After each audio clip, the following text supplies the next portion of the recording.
یہ پاک صلی اللہ علیہ وآلہ وسلم نے فرمایا، صبح جب انسان بیدار ہوتا ہے تو فرمایا کہ سارے وجود کے جو اعضاء ہیں نا، ہاتھ بھی، پیر بھی، کان بھی، ناک بھی، یہ سارے وجود کے اعضاء زبان کی منت کرتے ہیں، کہتے ہیں تیری مہربانی، تو اگر ٹھیک رہے گی تو ہم بھی ٹھیک رہیں گے، اور اگر تو بگڑ گئی تو ہمیں بھی لے ڈوبے گی۔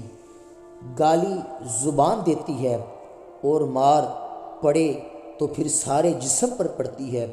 تو اگر یہ صحیح رہتی، یہ ٹکڑا، یہ گوشت کا ایک چھوٹا سا ٹکڑا اگر محفوظ رہتا تو معاملہ ٹھیک رہتا۔ اپنی زبان کو محفوظ رکھیں، اس کی حفاظت کریں اور اس کو غلط استعمال نہ کریں۔